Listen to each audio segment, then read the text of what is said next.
बिस्मिल्लाहिर्रहमानिर्रहीम, अस्सलाम वालेकुम एंड गुड मॉर्निंग पाकिस्तान। आप देख रहे हैं रोही एट 10 और मैं हूं आपका मेज़बान तिहामा आज़म। नाज़रीन, उम्मीद करते हैं कि आपके दिन का आगाज़ जो है वो अच्छा हुआ होगा। हम हमेशा अपने प्रोग्राम से ये तलकीन करते हैं कि आपने दिन का आगाज़ जो है वो बड़े लाइट से ब्रेकफास्ट के साथ साथ एक्सरसाइज से करना है। एक्सरसाइज से आप वैसे भी जो है वो फ्रेश रहते हैं और विंटर्स में तो एक्सरसाइज की अहमियत और ज़्यादा बढ़ जाती है, क्योंकि हम पानी भी कम पी रहे हैं, हम खाना भी ज़रा जो है वो कंबल में घुस के ज़्यादा खाना शुरू कर देते हैं बेड पे बैठ के, तो हम सेडेंट्री लाइफ हमारी बहुत ज़्यादा हो जाती है। तो अपनी सेहत का ख्याल रखने के लिए one of the most important thing कि आप एक्सरसाइज करें, रोज़ अपने लिए आधा घंटा या घंटा निकालें। नाज़रीन, आज के प्रोग्राम में हमने जो है वो बहुत ही इंपॉर्टेंट जो है वो मौजू पे गुफ्तगू करनी है। आज पर्सन विद डिसेबिलिटीज़ डे मनाया जा रहा है यूनाइटेड नेशंस की तरफ से। इस हवाले से जानने की कोशिश करेंगे कि इस वक्त इंतज़ामिया जो है वो क्या क्या इक़दाम उठा रही है, किस तरह के प्रोजेक्ट्स जो हैं वो लॉन्च किए जा रहे हैं, जो हमारे जो डिफरेंटली एबल जो लोग हैं उनकी ज़िंदगी बेहतर बनाने के लिए किस तरह के जो है वो इक़दाम उठाए जा रहे हैं। तो इस हवाले से तफसीलन गुफ्तगू करेंगे। हमारे साथ मौजूद हैं अलिशबा आसिफ, जो कि रिपोर्टर हैं रोही टीवी की। अस्सलाम वालेकुम अलिशबा, कैसी हैं आप? कैसे हैं आप? ठीक हैं? मैं अल्हम्दुलिल्लाह ठीक। आज आप ज़रा भागती भी आई हैं, तेज़ आई हैं। आज मैं लेट हो गई थी, मेरी आँख नहीं खुली थी और बस एंड टाइम पे बस जल्दी। अभी आप फ्रेश हैं, ठीक हैं? जी, अभी ठीक हूँ। अच्छा अलिशबा, क्योंकि आज यूनाइटेड नेशंस की तरफ से पर्सन विद डिसेबिलिटीज़ डे मनाया जा रहा है, इस हवाले से ज़रा बताइएगा, हम 21वीं सदी में रह रहे हैं, कुछ हालात बेहतर हुए हैं, हमारे जो डिफरेंटली एबल भाई हैं, बहनें देखें जो खुसूसी अफराद है तो उनके लिए अगर इंस्टीट्यूट बना दिए जाएंगे और आगाही नहीं दी जाएगी उनके वालिदैन को, उनके घर वालों को, उनकी फैमिलीज़ को, तो उनका हमें उतना फ़ायदा नहीं होता। जैसे अगर स्पेशल एजुकेशन के तहत इदारे काम कर रहे हैं, आप उधर देखें तो उधर मुख्तलिफ़ कैटेगरीज़ के बच्चे पढ़ रहे हैं, मेंटली चैलेंज बच्चे हैं, फ़िज़िकली चैलेंज बच्चे हैं, इसी तरह क़ुव्वत समात और गोयाई से महरूम बच्चे हैं, नाबीना बच्चे हैं। बट अब इनमें कैटेगरीज़ हैं। हम भी जो आम लोग हैं अभी तक कुछ सिर्फ ये समझ सकते हैं कि शायद नाबीना बच्चे थोड़ा बहुत पढ़ लेते हैं, या जो बच्चे बोल और सुन नहीं सकते वो थोड़ा बहुत पढ़ लेते हैं। तो हमें इतना आइडिया नहीं है कि मेंटली चैलेंज बच्चों की जो है बच्चों को तालीम कैसे दी जा सकती है। स्पेशल एजुकेशन के तहत मुल्तान में एक वाहिद इदारा जनूबी पंजाब का जो ऑटिज़म सेंटर भी बनाया गया है। जो बच्चे ऑटिज़म का शिकार होते हैं उनको भी वहाँ ले जाकर उनका इलाज भी करवाया जाता है, और ऑटिज़म का इलाज काफ़ी महंगा इलाज है। तो अगर सरकारी ये फैसिलिटी मिल रही है पर उसके हवाले से लोगों में आगाही ही नहीं है तो क्या फ़ायदा। आपने देखा होगा अभी भी जो है जनूबी पंजाब में 30 से 40% ऐसे मेंटली चैलेंज बच्चे हैं जो सिर्फ या तो भीख मांगने के लिए इस्तेमाल किए जाते हैं, या तो उन्हें घर में बांध दिया जाता है क्योंकि वो एग्रेसिव हो जाते हैं, जब क्योंकि इनको स्पेशल तवज्जो की ज़रूरत होती है। मेंटली चैलेंज बच्चों को पढ़ाना कैसे है, मेंटली चैलेंज बच्चों को ऐसे पढ़ाना है कि उन्हें सिखाना है कि आपने बैठना कैसे है, आपने किस तरह बिहेव करना है किस सिचुएशन में। और सबसे इम्पोर्टेंट जो हमारा MRI का सेंटर है मेंटली चैलेंज बच्चों का, उधर एक वोकेशनल इंस्टीट्यूट भी बनाया गया है। अब ये सारे हम अच्छी चीज़ों की बात कर रहे हैं, बट उधर बच्चों की तादाद बहुत कम है। वो क्यों कम है? क्योंकि हमने कभी भी नहीं देखा कि स्पेशल एजुकेशन ने कोई अवेयरनेस कैंपेन की हो, या सरकारी सतह पर जब ये दिन बनाए जाते हैं तो बच्चे खुसूसी अफराद सामने आते हैं, वो वॉक करते हैं, अपने हक की बात करते हैं। पर मैंने कभी ऐसा नहीं देखा कि सरकारी सतह पे जैसे सरकारी स्कूलों में एडमिशन कैंपेन चल रही थी कि इतने लाख बच्चों का टारगेट है, तो हमारे पास सर्वे मौजूद होता है कि हमारे पास इतने स्पेशल पर्सन हैं या इतने स्पेशल बच्चे हैं, तो उन बच्चों का टारगेट स्पेशल स्कूल्स को क्यों नहीं दिया जाता। उनके वहाँ जो असातिज़ा काम कर रहे हैं वो अपने इलाकों में उस तरह काम क्यों नहीं करते जो सरकारी स्कूल के, हमारा जो एजुकेशन डिपार्टमेंट है वहाँ के AEOs हैं, टीचर्स हैं, बाकायदा एक फोकल पर्सन बनाया जाता है, टीम बनाई जाती है। मसाजिद में आपने देखा होगा पिछले दिनों ऐलान हो रहे थे कि बच्चों को स्कूल भेजें, और UC में जो है पूरी रिसर्च हो रही थी एक UC में कितने बच्चे हैं जो स्कूल नहीं जाते। तो उस हवाले से कभी ये तो नहीं देखा गया कि ये स्पेशल बच्चा है तो स्पेशल एजुकेशन की जो टीम्स हैं वो कुछ हमें करती हुई नज़र आ रही हूँ। इतने अच्छे इदारे तो बना दिए गए, मगर वालिदैन के दिमाग में अभी भी ये है कि इस कैटेगरी का बच्चा नहीं पढ़ सकता।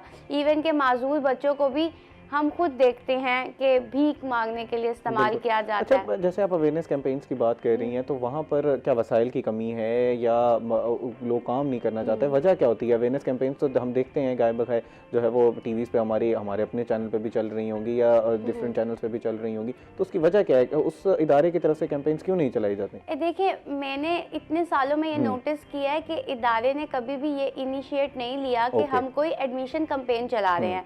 अब जहाँ तक रही फैसिलिटीज़ की बात, लोगों की बात, तो वहाँ पे स्पेशल एजुकेशन में एज़ कम्पेयर टू हमारा एजुकेशन डिपार्टमेंट काफ़ी हालात बेहतर हैं। वहाँ के टीचर्स हैं हमारे पास, तो हमारे पास जो पोस्ट होंगी वो ज़्यादा से ज़्यादा जनूबी पंजाब में, अगर या मुल्तान डिवीज़न में बात करें तो 80 पोस्ट होंगी जो अभी नहीं होंगी। तो इस हवाले से, क्योंकि इन बच्चों को मैनेज करना हाँ थोड़ा मुश्किल होता है जो स्कूल में पढ़ रहे होते हैं, बट उसके तहत क्या आप अपने टीचर्स को, क्या प्रिंसिपल को, ये आप कभी आगाही दी, आपने कभी कैंप लगा हुआ देखा है शहर में, कभी स्पेशल पर्सन्स के एडमिशन्स के हवाले से कभी नहीं देखा होगा। तो ये छोटे छोटे से काम है करने की ज़रूरत है जो सरकारी सतह पे भी किए जा सकते हैं। जो लोग माजूर अफराद के आज हक के लिए बात कर रहे हैं, कल मैं गई थी वहाँ पर, आज सुबह भी हमने देखा, तो बच्चे कह रहे थे कि हमें ये सबसे बुनियादी हक हमारा ये है कि अगर आप हमें स्कूल भेज रहे हैं तो हमें उस स्कूल में भेजें जो हम डिजर्व करते हैं। हाँ, वो नॉर्मल बच्चों के साथ बैठ के वो जो स्पेशल बच्चा है वो पेरेंट्स की तरफ से भी तो यही होता है ना कि वो कहते हैं कि नहीं हमारा बच्चा जो है वो उसी स्कूल में जाए, वो बाकी नॉर्मल बच्चों की तरह पढ़े। जब हम स्पेशल स्कूल में डालेंगे तो वो उस तरफ से पेरेंट्स का भी तो। अच्छा, पेरेंट्स का इसमें मैंने 2 से 3 पेरेंट्स देखे हैं जो कि एक होते हैं वो बहुत ही केयरिंग होते हैं क्योंकि हम देख रहे होते हैं। जो दूसरे पेरेंट्स होते हैं, अब बच्चों में तफरीक करना भी मुनासिब नहीं होता क्योंकि इनको तो ज़्यादा केयर की ज़रूरत होती है। इनको स्कूल्स में आपने देखा होगा हर महीने वजीफ़ा मिलता है, स्कूल्स में जूते और कपड़े भी मिलते हैं, यूनिफॉर्म जिसे कहते हैं, हम जर्सियाँ वगैरह अब मिलना शुरू होंगी, सर्दियाँ आ रही हैं। तो इसमें ये होता है कि पिछले साल की बात है, एक प्रिंसिपल थी, उन्होंने मुझे बताया, हम वहाँ पे कुछ शूट कर रहे थे, तो उन्होंने कहा कि इस बच्ची को हमने कल जूते दिए हैं और आज ये दोबारा वो ख़राब जूते पहन कर आई है। तो मैंने उनके वालिदैन को बुलाया कि हम इसको नई चीज़ें दे रहे हैं तो आप वो क्यों नहीं पहना के भेज दी। तो उन्होंने कहा वो मेरी दूसरी बेटी भी स्कूल जाती है तो इसका क्या है, ये तो कुछ भी पहन लेगी, उसका वो है। तो ये आगाही देने की ज़रूरत है कि आप कंपेयर कर रहे हैं तो यानी वो नॉर्मल बच्ची है, वो ठीक है, तो उसको सब कुछ घर में, अब घर में ऐसी कई चीज़ें होती होंगी कि इसका क्या है, इसको समझ नहीं आ रही, बट बच्चे को सब कुछ समझ आ रही होती है। तो जब बच्चा बचपन से घर में ऐसे नेग्लेक्टेड फील करता है तो वो फिर ऑब्वियसली उसमें वो कॉन्फिडेंस नहीं आता। आपने देखा होगा हमारे स्पेशल बच्चे जो हैं वो पीएचडी तक कर लेते हैं, बिल्कुल हर मैदान में जो है वो हमने स्पेशल टीचर्स देखे हैं। हमारे पास स्पेशल टीचर्स हैं जो पेंटिंग सिखा रहे हैं बच्चों को, और साइन लैंग्वेज के इतने अच्छे टीचर्स हमारे पास मौजूद हैं। तो बेसिकली क्या है कि जब आप टैलेंट को पहचान ही नहीं रहे, वो जैसे कहते हैं ना बच्चों का कॉन्फिडेंस दबा देना, टैलेंट तो को पहचान ही नहीं रहे, घरों से शुरू आप होता है। पहले ही तफरीक कर रहे हैं, आप उनके साथ डिस्क्रिमिनेशन कर रहे हैं और एक बच्चे को ज़्यादा तवज्जो दे रहे हैं। हम तो नॉर्मल बच्चों का कहा जाता है कि उनमें जो है वो कंपैरिजन नहीं करना, हर चीज़ नहीं करना, उस बच्चे की स्पेशल नीड्स हैं उस पर ख्याल रखना है, उसकी जो है वो आप तफरीक कर रहे हैं। हाँ, और इधर एक चीज़ सामने आती है, इन बच्चों को जब आप पढ़ाई के साथ साथ हुनरमंद भी बना रहे हो, कई इंस्टीट्यूट में जैसे बच्चों को कुछ सिखाया जा रहा है, तो आपने देखा होगा घर बैठ के जैसे बच्चे डेकोरेशन की चीज़ें बना लेते हैं, कुर्सी बुनना सिखाया जाता है ब्लाइंड बच्चों को, जो कि बहुत अच्छे तरीके से कर लेते हैं वो काम। और ब्लाइंड बच्चों के लिए खेल भी है, अगर आप देखें इनको इंस्टीट्यूट में भेजेंगे, इन्हें पढ़ने भेजेंगे, ये अब इनका माइंड डाइवर्ट होता है, ये एक्टिविटीज़ में इन्वॉल्व होते हैं। अब कोई घर वालों को नहीं पता कि हमारा बच्चा नाबीना है, वो क्रिकेट खेल सकता है, पर उनके लिए एक स्पेशल क्रिकेट है, वो बॉल होती है जिसमें जो होते हैं छोटे छोटे से बॉल्स होते हैं, वो उनको आवाज़ सुनाई देती है। तो हर चीज़ के लिए कैटेगराइज वाइज जो है हमारे इंस्टीट्यूट में चीज़ें मौजूद हैं। वालिदैन को भी ज़रूरत है कि अपने बच्चों पे तवज्जो दें। हाँ, कोई सरकारी सतह पे आप बच्चे को एडमिशन दिलवाने जा रहे हो, कोई आपसे फ़ीस मांग रहा है या कोई ऐसी डिमांड कर रहा है, तो आप फौरी तौर पे इनकी हेल्पलाइंस पे कंप्लेन करो।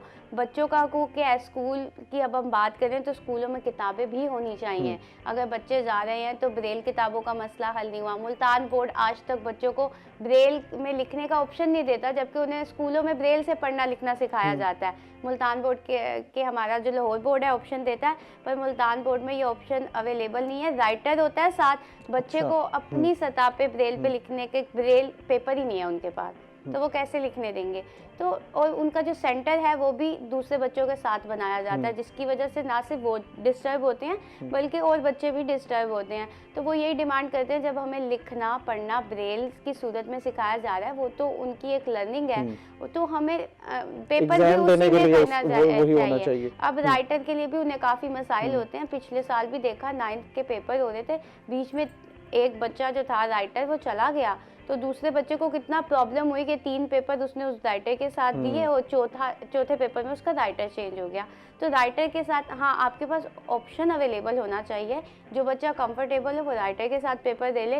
पर अभी भी कुछ मैंने काफ़ी सारे बच्चों को कहा है, कहते हुए सुना है कि हमारे पास राइटर नहीं था, हमारे मार्क्स कम आए हैं इस वजह से, क्योंकि एक क्लास कम राइटर दिया जाता है। फॉर एग्जांपल 9th का पेपर है तो 7 या 8 का क्लास का बच्चा होता है जो राइटर होता है, तो वो उसको पूरा बोल बोल के लिखवाते हैं। और इस तरह से अब कुछ बच्चों की जो होती है कम्युनिकेशन अच्छी होती है, वो राइटर के साथ अच्छा कम्युनिकेट करके अपना पेपर हल कर सकते हैं। पर अभी भी कुछ बच्चे ऐसे हैं ना जो मतलब शाय होते हैं। अगर हम अपने बचपन में पीछे चले जाएं तो कहते थे हमने पेपर खुद करना है, वो एक अपने माइंड से होता है, तो वो वाला अभी भी इधर कमी है और ये काफ़ी साल से इशू चल रहा है। दूसरा, ब्रेल किताबें, इनकी मुद्दत होती है ये 5 साल बाद, क्योंकि हम इसे ऐसे हाथ लगा के उभरे हुए वर्ड्स होते हैं कोडिंग सिस्टम के तहत, कुछ कोड्स होते हैं जिनसे वो बच्चे ABC इसी तरह 1 2 3 और उर्दू के अल्फ़ाबेट्स पढ़ते हैं। तो वो जब कोड्स पे आप बार बार हाथ लगाते हो तो वो पेपर की मुद्दत ख़त्म हो जाती है, ऑब्वियसली वो बैठ जाते हैं। तो हर 5 साल के बाद आपको एक नई किताब चाहिए होती है और ब्रेल पेपर काफ़ी महंगा होता है। तो पाकिस्तान में इन्होंने जितनी भी 2 से या 3 प्रेस लगाई हुई है ब्रेल की, उसमें ये मसाइल आते हैं कि पेपर नहीं होता, वहाँ पे पेपर नहीं होता तो बच्चों के पास किताबें नहीं होती। तो अभी भी मसाइल का ये सामना मसाइल का है। शिकार हैं। जैसे हम सरकारी दफातर में कहा गया था कि आपने जो है वो रेल्स बनानी है ताकि माजूर, वो आपको नज़र आ रही हैं कि वहाँ पर बनाई जा रही हैं? कुछ दीगर ऑफिसेज में हैं, ठीक है, अभी भी नहीं है, कहा कि प्राइवेट सतह पे भी बनाई जाएंगी। आप देख ले कौन से हमारे प्राइवेट ऑफिस में इनके लिए कोई बनाइए, क्योंकि प्राइवेट ऑफिसेज में तसव्वुर ही नहीं किया जाता कि हम किसी स्पेशल पर्सन को रखेंगे। डिफरेंटली एबल जो लोग हैं उनकी नाज़रीन डिफरेंट नीड्स हैं, उनको जो है वो स्पेशल केटर करने की ज़रूरत है, उनको आम माशरे का हिस्सा बनाने की ज़रूरत है, इंक्लूसिव माशरा बनाने की ज़रूरत है। इनके जितने भी मसाइल हैं उम्मीद करते हैं हल होंगे। मज़ीद भी मुल्तान के अंदर जो डेवलपमेंट प्रोजेक्ट्स हैं उसके ऊपर हमने गुफ्तगू करनी है। इस वक्त हुआ एक ब्रेक का, ब्रेक के बाद हम अलिशबा से डेवलपमेंट प्रोजेक्ट पर गुफ्तगू करेंगे। So we will be right back.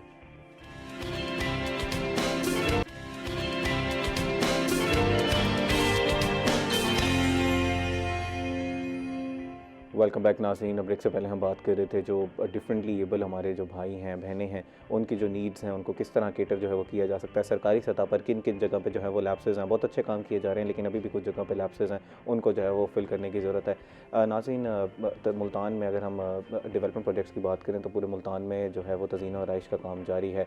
Different जो चौक हैं, जो डेवलपमेंट प्रोजेक्ट्स हैं वो लॉन्च किए जा रहे हैं और डिफरेंट चौकों को जो है वो रेनोवेट किया जा रहा है। इस वक्त जो है वो वार्ड सिटी अथॉरिटी के तहत जो है वो म्यूनसिपल लाइब्रेरी की जो है वो तस्दीन और राइश का काम जारी है। इसकी क्या ग्राउंड रियलिटी है, कब तक ये जो है वो प्रोजेक्ट कंप्लीट हो जाएगा? लिशा ज़रा बताइएगा इसकी ग्राउंड रियलिटी क्या है, कहाँ तक पहुँचा है और ये कब तक कंप्लीट हो जाएगा प्रोजेक्ट? देखिए, अगर हम पहले इस लाइब्रेरी के बारे में बात करें ना तो आपको पता होगा ये मतलब काफ़ी पुरानी लाइब्रेरी है, ऑलमोस्ट 70 ईयर्स हो गए हैं। तो और इसमें किताबें जो हैं वो 1 लाख किताबें बताई जाती हैं। पुरानी किताबें हमारी तब की किताबें भी हैं जब पाकिस्तान बना था और उन राइटर्स ने लिखी थी।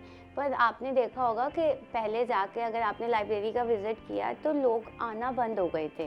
चंद एक लोग आते थे अखबार पढ़ने के लिए, क्योंकि एक तो वो खस्ताहाली का शिकार थी और दूसरा ये कि जैसे बुक रीडिंग खत्म हो गई है, डिजिटल रीडिंग स्टार्ट हो गई है। लोग अब वो किंडल पे पढ़ लेते हैं या PDF पढ़ लेंगे। हमारे पास अब मुल्तान में एक ही लाइब्रेरी है जो हमारे पास ये स्पोर्ट्स ग्राउंड वाली है, तो आप उधर जाके देखिए बच्चे आपको बहुत ज़्यादा नजर आएंगे, क्योंकि अब एरा जो है डिजिटल की तरफ जा रहा है। तो अब ये लाइब्रेरी जो है वार्ड सिटी अथॉरिटी की जानिब से ऑलमोस्ट काम मुकम्मल है। अब जो होता है ना, इसको पुरानी हालत में बहाल किया जाता है इन प्रोजेक्ट्स को। जो हमारी ओल्ड बिल्डिंग्स होती हैं, हिस्टोरिकल बिल्डिंग्स होती हैं, उन्हें कभी भी नए सिरे से तामीर नहीं किया जाता, पुरानी सतह पे ही बहाल किया जाता है। तो वो बिल्कुल उस तरह ओल्ड स्कूल लाइब्रेरी बन रही है। और उनकी किताबों के लिए जब मेरी कुछ अथॉरिटीज़ से बात हुई थी, अभी कंफर्मेशन नहीं है, कि उन्होंने कहा था कि हम एक डिजिटल पोर्शन बनाएंगे ताकि हम डिजिटल रीडर को टारगेट कर सकें उधर, क्योंकि किताबें बहुत ज़्यादा, अगर बच्चे आएंगे तो उन किताबों को कैसे हम डिजिटली कन्वर्ट कर सकते हैं।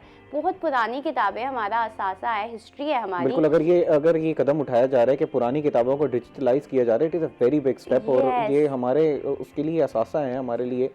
तो अच्छा, जैसे आप बात कर रही थी कि लोग जो है वो लाइब्रेरियों को उस तरह रुख नहीं कर रहे, वो खस्ता हाली की वजह से नहीं कर रहे हैं या लोगों के अंदर किताब पढ़ने का रुझान खत्म होता जा रहा है? आप हैं, हमारे कुछ 1-2 रिपोर्टर और हैं, अहमद खान साहब हैं जो किताबें पढ़ते हैं यूनिवर्सिटी दौर से, जिनको शौक है।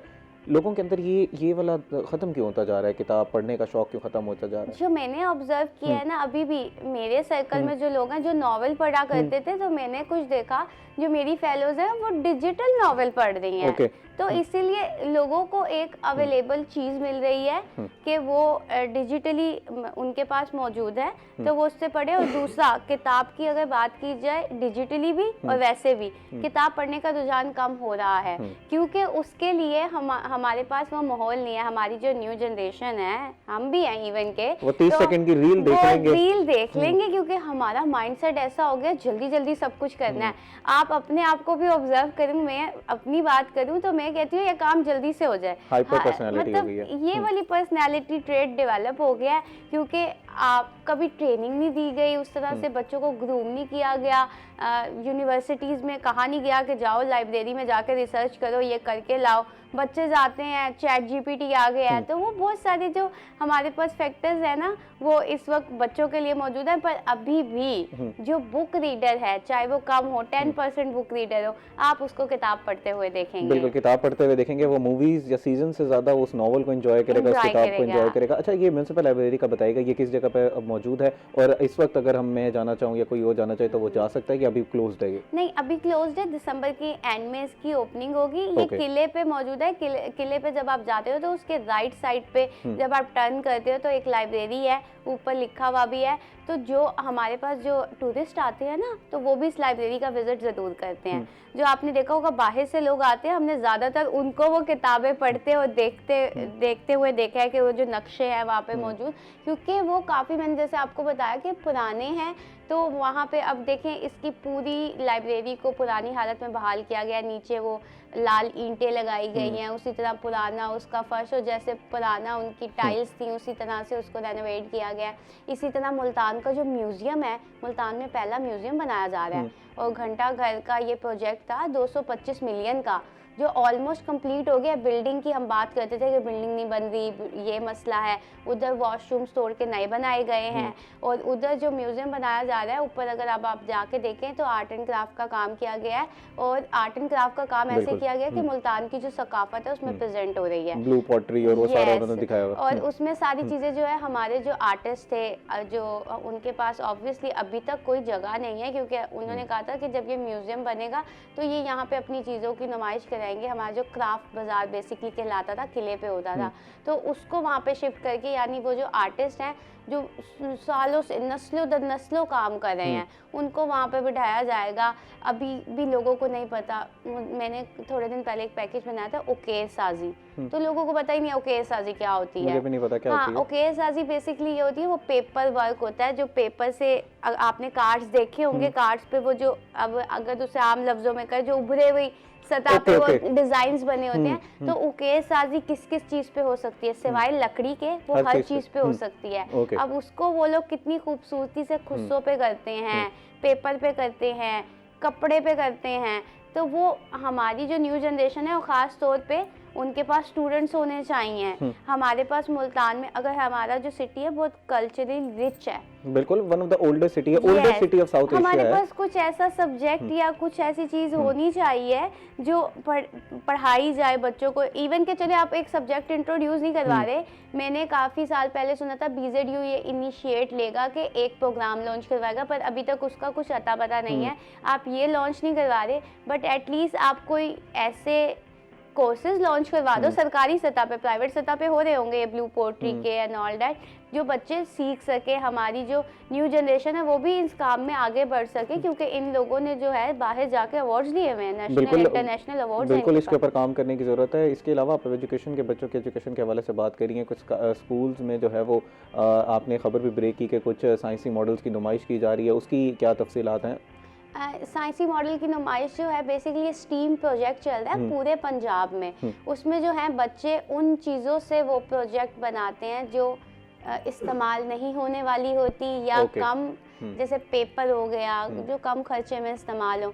तो मुल्तान में जो है पहले हुए ज़िलाई सतह पे ये नुमाइश का इनकाद हुआ, जिसमें बच्चों ने काफ़ी प्यारे प्यारे मॉडल पेश किए। और एक बच्चे ने तो गूगल बनाया हुआ था, लाइक ग्लासेस बनाए हुए थे ब्लाइंड बच्चों की। अभी हम स्पेशल पर्सन की बात कर रहे हैं तो वो डिटेक्ट कर सकता है ओके। मतलब आपके पास अगर कोई ऑब्जेक्ट आएगा तो वो आपको ग्रीन लाइट देगा, ग्रीन सिग्नल देगा। अगर कोई इंसान आएगा तो वो आपको रेड सिग्नल देगा बाकायदा आवाज़ से। तो वो एक बहुत अच्छा इनिशिएट था और हम इसको आगे किस तरह लेके चल सकते हैं और उस बच्चे ने कम पैसों में उसको कम वसाइल में किस तरह बनाया। किस एज का बच्चा है ये ये स्टूडेंट? बच्चा 14 साल का बच्चा है अच्छा। और गवर्नमेंट कॉम्प्रिहेंसिव स्कूल को इसको फर्स्ट प्राइज़ भी मिला इसके बाद।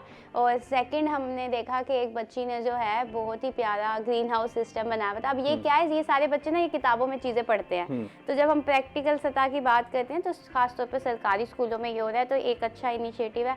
अब डिवीज़न लेवल पे जिन बच्चों ने पोजीशंस ली वो फिर जाएंगे सूबाई सतह पे, पूरे पंजाब में मुकाबले होंगे, यानी 3 पोजीशन जिले से डिवीजन पे, डिवीजन से पंजाब में, पूरे पंजाब में मुकाबले होंगे और 3 बच्चे हमारे पास आएंगे। हमारे सिर्फ सरकारी स्कूल ही इसमें कम्पीट कर रहे हैं या प्राइवेट सेक्टर भी कम्पीट नहीं, कर रहे हैं? अभी तक ये जो मुकाबला हो रहा है प्राइवेट सेक्टर नहीं है इन्वॉल्व, सरकारी स्कूल ही है। और इसका एंड पे जो फाइनल प्राइज मिलेगा उसके लिए क्या बच्चे के लिए अपॉर्चुनिटीज हैं? उसको सिर्फ प्राइज दिया जाएगा, ट्रॉफी दी जाएगी? मॉडल जो है उसका मॉडल जो है जो वो मॉडल हमारे पास आएगा, पूरे पंजाब में पहले 3 मॉडल आएंगे, उस पर काम भी किया जाएगा। ओके, हाँ ठीक है। और बच्चों के, अब मैंने ये देखा है कि सरकारी स्कूलों के जो लैब थे वो खुल गए हैं।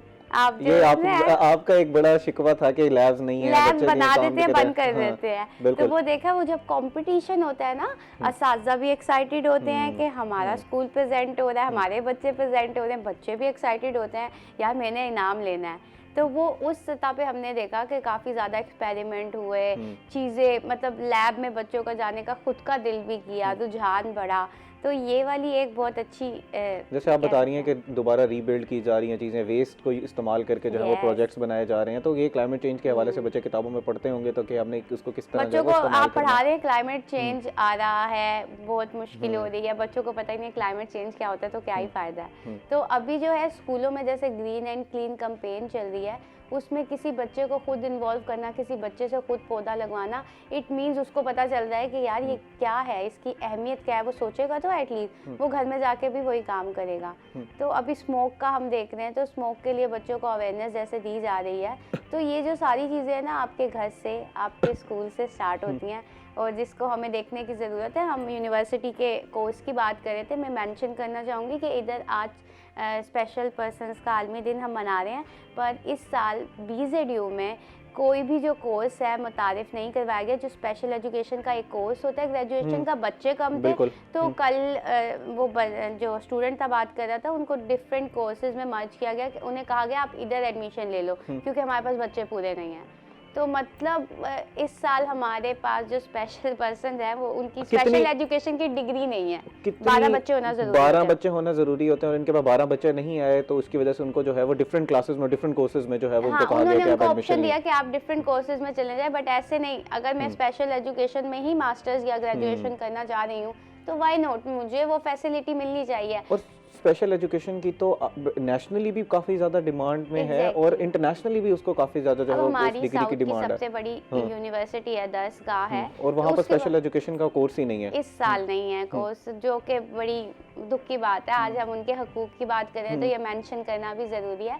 दूसरा, आपने कोई ऐसे इंस्टीट्यूट बनाए हैं जो बच्चों को स्पेशल एजुकेशन की तालीम दे रहे हैं, स्पेशली FA के बाद बच्चा कहाँ जाएगा? हमारे पास एक डिग्री कॉलेज है, ठीक है, स्पेशल एजुकेशन आपको दे रहा है सारी सहूलियात, उसके बाद बच्चा जिस तरह परेशान होता है ना, वो स्टूडेंट ही जानते हैं। पढ़ने लिखने वाला बच्चा सबसे ज़्यादा परेशान होता है, वो डिफरेंट यूनिवर्सिटीज़ में जाता है। आप सिटी में क्या चीज़ें प्रोवाइड कर रहे हैं, सिटी में क्या कोर्सेज प्रोवाइड कर रहे हैं इन बच्चों की सहूलियात के लिए? यूनिवर्सिटी में आप इनकी सहूलियात के लिए आपने कभी देखा कि कुछ इकदाम किया गया हो, कुछ किया गया हो? तो वो आप इतनी बड़ी हमारी साउथ की यूनिवर्सिटी, प्राइवेट यूनिवर्सिटीज़ भी हमारे पास अच्छी हैं, पर हमने कुछ खास नहीं देखा हमारे यहाँ। हम, मेरा ख्याल है हम लोग ना बहसियत कौम ही अभी तक वो इंक्लूसिव नहीं हुए। हम लोगों को जो है वो इंक्लूसिव होने की ज़रूरत है। उन लोगों को जो डिफरेंटली एबल जो लोग हैं उनको जो है वो अपना हिस्सा मानने की ज़रूरत है कि ये भी उसी तरह कम्पीट कर सकते हैं, उसी तरह जो है वो हमारी इकॉनमी को बेहतर कर सकते हैं, उसी तरह हमारे मुल्क कौम की तरक्की के लिए काम कर सकते हैं जिस तरह हम लोग आम जो शहरी हैं वो कर सकते हैं।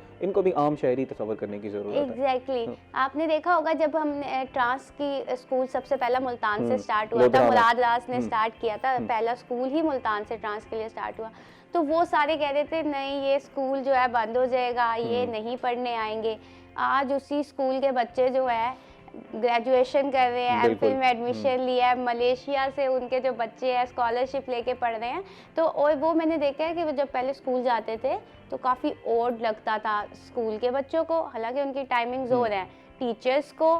और इस तरह से पर एजुकेशन डिपार्टमेंट ने जब ये इनिशिएटिव लिया था, बाकायदा अपने ट्रेन किए थे टीचर्स कि इन बच्चों को आपने कैसे तैयारी करवानी है, कैसे पढ़ाना है। अब वो नॉर्मल लगता है कि ट्रांसजेंडर्स पढ़ रहे हैं। बिल्कुल। जब हम एक सोसाइटी में कोई भी इनिशिएटिव लाते हैं तो ऑब्वियसली वो थोड़ा सा ऑड लग रहा होता है, बिल्कुल। क्योंकि हम उस माहौल में रह नहीं रहे होते। पर जब हम कुछ करेंगे तो आगे बढ़ने का हौसला भी होगा नॉर्मलाइज एज अ करने की सोसाइटी। ज़रूरत है और इस पे जो है वो बेहतर करने की ज़रूरत है, काम करने की ज़रूरत है। जहाँ पर थोड़े-थोड़े लैप्सेस हैं उनको बेहतर Exactly. करने की ज़रूरत है। ख़वातीन पर तशद्दुद के हवाले से आगाही मुहिम चलाई जा रही है। इसी के अंदर दूसरी चीज़ भी ऐड कर दीजिएगा कि कम उम्र बच्चों की शादी के हवाले से भी कुछ अवेयरनेस की ज़रूरत है। क्या अभी भी हो रहा है? कुछ लॉज में हमने देखा था कि चेंज हुए हैं, तो उसके हवाले से ज़रा बताइएगा। एग्जैक्टली अब पता है क्या होता है, मैंने जो एक नई चीज़ देखी है, ऑब्जर्व की है एज अ जर्नलिस्ट। अब पे कम उम्र की शादी पर जो सज़ाएं होती हैं, और तो इस वजह से लोग थोड़े बहुत इंपॉर्टेंट टॉपिक है अलिशा, इस पर ज़रा तफसीलन जवाब दीजिएगा। लेकिन नाज़रीन, इस वक्त तो एक ब्रेक का, ब्रेक के बाद इसी टॉपिक से आगाज़ करेंगे। So we will be right back.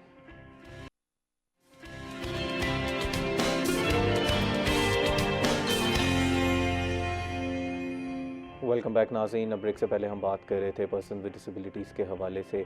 इसी के साथ साथ मुल्तान के अंदर जो डिफरेंट जो है डेवलपमेंट प्रोजेक्ट्स जो है वो लॉन्च किए जा रहे हैं, उस पर तफसीलन जो है वो अलिशा ने हमें आगाह किया। मज़ीद भी अलिशा से हम बात करेंगे, लेकिन इस वक्त हमारे साथ मौजूद हैं डॉक्टर साद, जो कि डेंटिस्ट हैं। उनसे हमने आज ओरल हाइजीन के बारे में गुफ्तगू करनी है कि विंटर्स में हम अपने जो है वो ओरल हाइजीन का किस तरह ख्याल कर सकते हैं। क्या कोई टेक्निक का चेंज करने की ज़रूरत है, क्योंकि कुछ लोग जो हैं वो ब्रशिंग टेक्निक को कुछ कहते हैं कि चेंज करने की ज़रूरत हो जाती है विंटर्स में, क्योंकि हम पानी भी कम पी रहे हैं, माउथ के जो फ्रेशनेस है उसका भी ख्याल नहीं रख रहे होते, तो स्मेल आ रही होती है। बैड ब्रेथ को किस तरह जो है वो हमने बेहतर करना है। इसी के साथ साथ क्योंकि आज पर्सन विद डिसेबिलिटीज़ डेज़ के हवाले से आलमी दिन मनाया जा रहा है, तो मैं उसके हवाले से भी जानना चाहूँगा कि किस तरह हम जो है वो अपना माशरा को है वो बेहतर कर सकते हैं। अस्सलाम वालेकुम sir, welcome to the show. वालेकुम सलाम। कैसे हैं सर, आप ठीक हैं? अल्हम्दुलिल्लाह ठीक। आप सर खैरियत से? अल्हम्दुलिल्लाह सर, मैं ठीक हूँ सर। क्योंकि आज पर्सन विद डिसेबिलिटीज़ का आलमी दिन मनाया जा रहा है, मैं चाहूँगा कि उसके बारे में अगर आप कोई अपना पैगाम देना चाहें और फिर उसके बारे में कुछ कहना चाहें, तो उसके बाद फिर हम जो है वो ओरल हाइजीन की तरफ मूव करेंगे। जी, मौजूद हमारे माशरे का एक अहम हिस्सा है, जी। तो उनको भी वैसे ही लाइफ गुजारने का हक़ है जैसे हम नॉर्मल इंसान गुजार रहे हैं। उनको भी हर शोबा या ज़िंदगी में उतना ही मौका मिलना चाहिए ताकि वो भी अपनी नॉर्मल ज़िंदगी गुजार सकें। तो इस हवाले से हमें भी गवर्नमेंट के जितने भी प्रोजेक्ट्स हैं, उसके साथ साथ सोसाइटी के अंदर जितनी भी दूसरी ऑर्गेनाइजेशंस इस काम में हिस्सा ले रही हैं, हमें उनके साथ तावन करना चाहिए। और अपने इर्द गिर्द के माहौल में जहाँ हम रह रहे हैं उस सोसाइटी में जो लोग हमारे पास हमारे नज़दीक जानने वाले हों, मौजूद हों, हमें उन्हें किसी न किसी तरीके से एजुकेट करना चाहिए, उन्हें किसी न किसी प्रोजेक्ट का हिस्सा बनाना चाहिए, कहीं कोई जॉब्स के लिए उनकी हेल्प आउट करनी चाहिए ताकि वो भी एक माशरे के अंदर अच्छा किरदार अदा कर सकें। बिल्कुल, ऐसे इंक्लूसिव होने की हमें ज़रूरत है और जो है वो इकदाम उठाने की ज़रूरत है। सर मुझे ज़रा ओरल हाइजीन के बारे में बताइएगा कि क्या विंटर्स में हमें कुछ टेक्निक चेंज करने की ज़रूरत है या वही टेक्निक है जो ओवरऑल ईयर में हम इस्तेमाल कर रहे होते हैं? देखिए, जो ओरल हाइजीन से रिलेटेड है, हमने दांतों को ब्रश करके साफ़ करना है। ओके। वो तो टेक्निक जो है वही है। ओके। तो बस विंटर्स में ये होता है कि हम ज़रा पानी कम पीते हैं, डिहाइड्रेशन होती है, जिस तरह ओवरऑल हमारी बॉडी डिहाइड्रेशन का शिकार होती है, तो ज़ाहिर है उसमें थोड़ी सलाइवरी प्रोडक्शन कम हो जाती है, तो मुंह ज़रा ड्राई रहता है हमारा। तो टेक्निक तो हमारी वही है, टाइमिंग भी वही होती है। ज़ाहिर है हमने खाना खाया है तो ब्रश करना है, दांत साफ ठीक है। जब भी हमने खाना खाया उसके बाद हमने ब्रश करना है। आइडियल क्या होना चाहिए टेक्निक जो है वो, अगर हम ब्रशिंग की टेक्निक की बात करें? सिंपली सॉफ्ट ब्रश होना चाहिए सबसे पहले। ओके। और पी साइज टूथपेस्ट, एक मटर के दाने जितनी पेस्ट हमने टूथब्रश पे अप्लाई करनी है। और सिंपली कुछ लोग उसको अप डाउन करते हैं, कुछ बड़ा एग्रेसिवली करते हैं राउंड सर्कुलर मोशन में। सिंपल ये है कि तमाम हम सब लोगों के लिए कि हम ब्रश को तो गम्स से नीचे की तरफ ले आएँ। अगर ऊपर वाले दांत हम साफ़ कर रहे हैं तो मसूड़ों से नीचे की तरफ हमारे दांत ब्रश करने का तरीका होना चाहिए, और नीचे वाले जब दांतों को साफ़ करेंगे तो नीचे से ऊपर की तरफ। ओके। ताकि हमारे गम्स में के अंदर भी डीप पेनिट्रेशन ना हो, कैलकुलस गम्स के नीचे तक ना बने, और उसके साथ साथ हमारे गम्स भी डैमेज ना हो, प्रॉक्सिमल दांतों के दरमियान वाली जो सरफेस है वो भी ज़रा क्लियर हो जाए।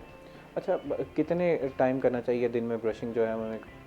ब्रश दिन में वैसे तो सुबह नाश्ते के बाद करें और रात को सोने से पहले ओके। और खाना खाने के बाद 2 मिनट टाइम है इसका ब्रश करने का। 2 मिनट। 2 मिनट, और 2 मिनट में ये है कि हमने हर दांत को मुख्तलिफ एंगल से साफ़ करना होता है ओके। और बड़े सॉफ्ट जेंटल मूवमेंट्स के साथ। ठीक है। हाँ जी। अच्छा, ये बताइएगा कि कुछ लोगों को बैड ब्रेथ का बड़ा मसला होता है, वो बार बार जी। एग्रेसिवली ब्रश भी करते हैं, फिर भी उनकी वो स्मेल नहीं जा रही होती, तो क्या ये मैदे का थोड़ा सा इशू हो सकता है, या कोई माउथ का ही कोई मसला है, या ओरल हाइजीन में उनका कोई मसला है?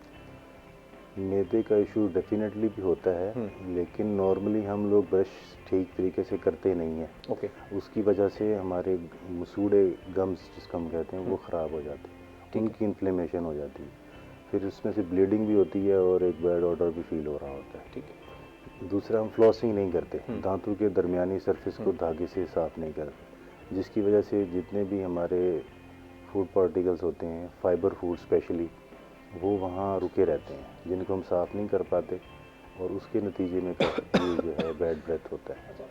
फ्लॉसिंग की जब हम बात करते हैं तो कुछ लोग इस वजह से भी नहीं करते कि शायद कोई दांत में गैप ना हो, उसकी वजह से क्रिएट होना शुरू हो जाए with the passage of time, तो उसकी भी कोई टेक्निक सही है फ्लॉसिंग की?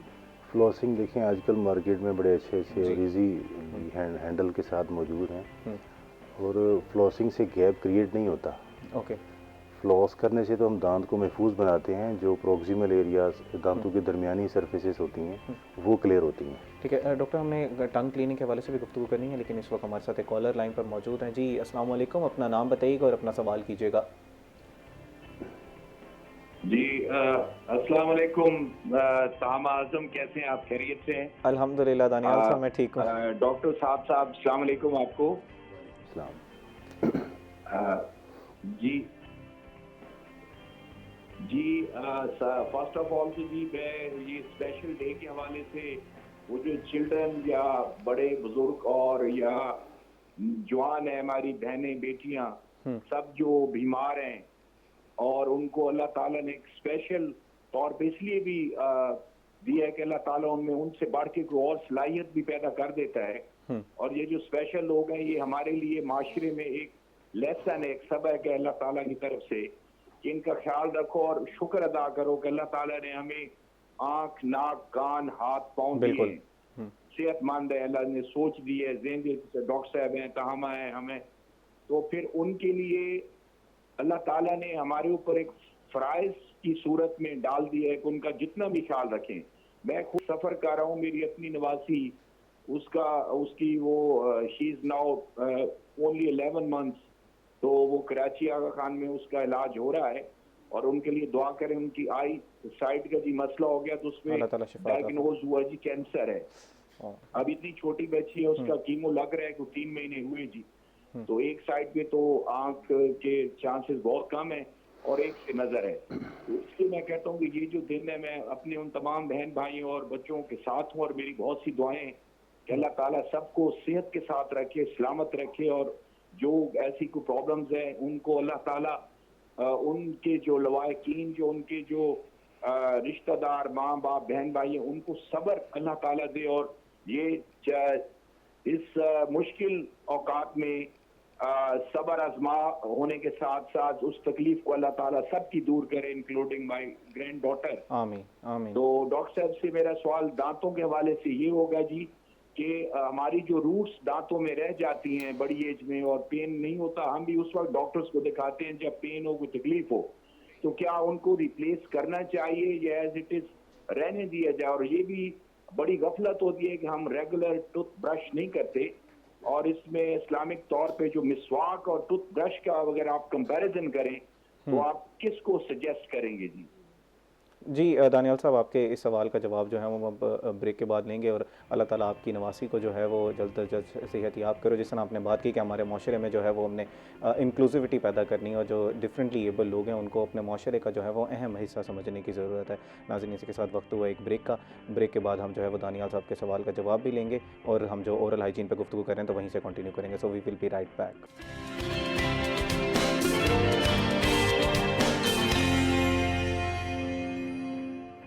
वेलकम बैक नाज़रीन। ब्रेक से पहले शकूर साहब ने एक सवाल किया था, उसका जवाब भी हम डॉक्टर साहब से लेते हैं, लेकिन इस वक्त हमारे साथ एक और कॉलर लाइन पर मौजूद हैं। जी अस्सलाम वालेकुम, अपना नाम बताइएगा और अपना सवाल कीजिएगा। वालेकुम सलाम। तो कैसे हैं आप सर? मैं अल्हम्दुलिल्लाह ठीक सर, आप बताएं। सर मेरा पहला क्वेश्चन ये है कि कैविटी स्टार्ट होने के असरात क्या होते हैं, यानी उनकी सिम्टम्स क्या होती हैं? एक दफ़ा दोबारा रिपीट कीजिएगा क्वेश्चन, आपकी आवाज़ थोड़ी सी कटी है। जी, कैविटी स्टार्ट होने की सिम्टम्स क्या होती हैं? एक दफ़ा दोबारा रिपीट कीजिएगा, आपकी आवाज़ थोड़ी कट रही है। कैविटी के स्टार्ट होने की कैविटी के स्टार्ट होने की कैविटी के स्टार्ट होने की वजूहात क्या हैं जी? इसके अलावा आपने कोई और सवाल करना है? जी, और ये है कि अगर दांत एक आगे पीछे हों तो उनको तारें ही लगती हैं सिर्फ, या उसका कोई और हल भी है? ठीक, ये दो सवाल आपके जो हैं वो उनका मैं डॉक्टर साहब हमारे साथ मौजूद हैं, उनका जवाब जो है हम ले लेते हैं। बहुत शुक्रिया मुजद्दिद साहब, आपने कॉल की। डॉक्टर साहब, जो शकूर साहब का सवाल था उसको भी एड्रेस कर दीजिएगा और इसका जवाब भी दे दीजिएगा। पहले इनका जवाब दे दें कि हम लोग जो है वो किस तरह जो है वो अपनी ख्याल रख सकते हैं, अलाइनर्स इस्तेमाल करेंगे या ब्रेसेस लगेंगे? जी, इन्होंने पूछा है कि कैविटी कभी क्यों होती है और क्या रीज़न है। सबसे पहले तो ये है कि हम दांतों को साफ़ रखें। सेकेंडली हमारे दांतों का स्ट्रक्चर भी अच्छा मजबूत होना चाहिए। बच्चों के अंदर या बड़ों के अंदर कैल्शियम विटामिन डी की डेफिशिएंसी नहीं होनी चाहिए। अगर स्ट्रक्चर अच्छा है, मजबूत है, हम उसको नीट एंड क्लीन रख रहे हैं, साफ़ रख रहे हैं दिन में 2 बार, तो हमारे दांतों में कैविटीज़ डिवेल्प नहीं होती। और मोस्ट इम्पॉर्टेंटली ये है कि हमारा हर 6 माह बाद डेंटिस्ट के पास एक विजिट होना चाहिए, जिसमें वो अच्छी तरह देख सकें, क्लिनिकल एग्जामिन करें कि कहीं वो कैविटी डिवेल्प तो नहीं हो रही। अगर है तो हम उसको उसी टाइम ही उसकी फिलिंग करवा लें, रेस्टोरेशन हो जाए, ताकि वो मज़ीद ख़राब ना हो।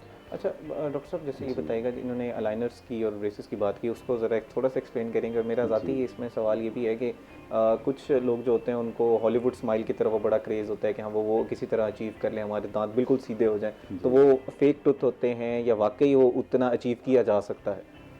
ब्रेसेस और अलाइनर्स दो टेक्निक्स हैं जो यूज़ हो रही हैं हमारे दांतों को, टेढ़े दांतों को सीधा करने के लिए। तो उसमें देखना पड़ता है, केस टू केस वेरी कर रही होती है, हमने कौन सी अप्लायंस यूज़ करनी है। तो दोनों तरीक़ाकार हैं। जिसको वो कह रहे थे कि तारें लगाते हैं, हम उन्हें फिक्स ब्रेसेस कहते हैं जी, तो इसी से हम उनको अलाइन कर सकते हैं। दूसरा क्वेश्चन कि वो हॉलीवुड स्माइल जो है वो दांतों को हम ब्रेसेस से अलाइन तो कर लेते हैं। अब देखना ये होता है कि वो किस तरह का पैटर्न है दांतों का और पेशेंट क्या डिज़ायर कर रहा है। ओके, तो उसके साथ फिर हम मुख्तलिफ ऑप्शंस होते हैं हमारे पास। हम विनियर्स यूज़ कर सकते हैं, हम ईमेक्स की तरफ मतलब वो एक डिफरेंट टेक्निक्स हैं। विनियर्स की जो बात करें, पाकिस्तान की अगर हम बात करें तो इज़ इट वेरी एक्सपेंसिव अगर हम विनियर्स की तरफ जाते हैं सारे दांतों की तरफ? डेंटिस्ट्री वैसे ओवरऑल एक कॉस्टली सब्जेक्ट है, सिर्फ पाकिस्तान में नहीं पूरी दुनिया में।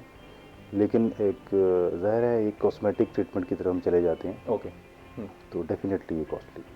अच्छा, ब्रेसेस की भी आपने बात की, कुछ लोगों को ओवर बाइट का इशू होता है, कुछ को अंडर बाइट का इशू होता है, कुछ की जो है वो जॉ मिस अलाइंड होती है। ये सारे जो हैं वो ब्रेसेस से ठीक किए जा सकते हैं या कुछ के लिए सर्जरी की भी ज़रूरत पड़ जाती है? जी, जो जितने भी ये टेढ़े जबड़े वाले केसेस होते हैं उनमें सर्जरीज की भी ज़रूरत पड़ती है डेफिनेटली। हाँ जी।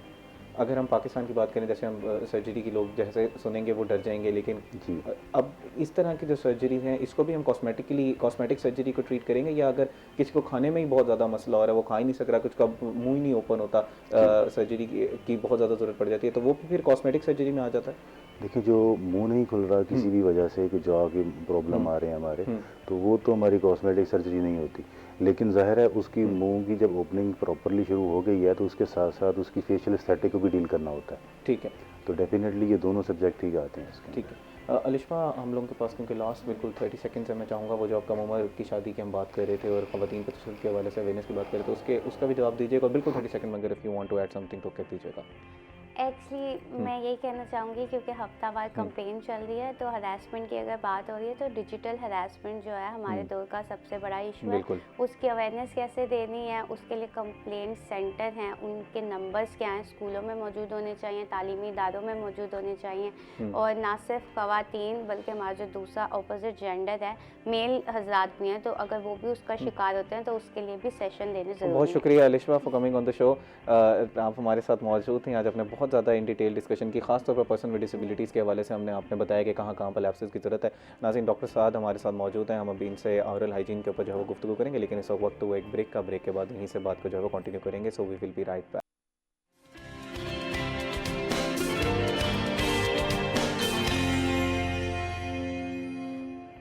वेलकम बैक नाज़रीन। ब्रेक से पहले हम बात कर रहे थे ओरल हाइजीन के हवाले से।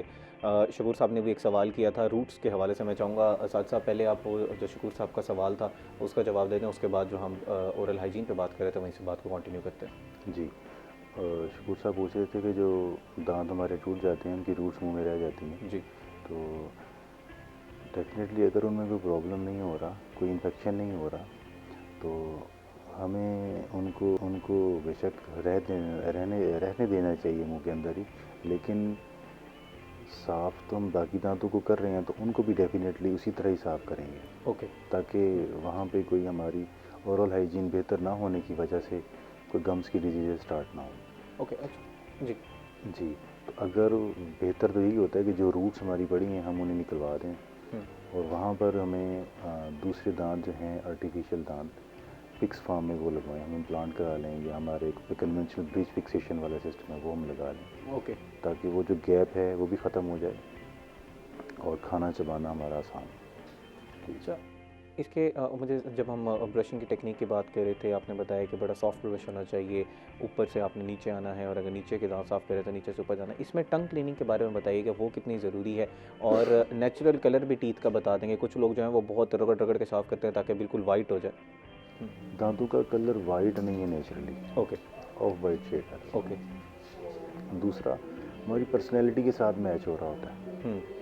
कुछ लोग ऐसे होते हैं वो दांत बहुत ज़्यादा वाइट शेड सेलेक्ट कर लेते हैं, लेकिन वो बड़ी दूर से ही एक ना स्माइल अच्छी लग रही होती है, ना हमारी उसमें कोई स्टैटिक लाइन बेहतर हो रही होती है, उल्टा हमारी पर्सनैलिटी भी डाउन हो रही है।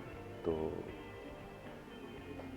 शेड जो है वो ज़ाहिर है हमें अपने जो बाकी दांत हैं उनके साथ मैचिंग के साथ ही लेके जाना चाहिए। जी।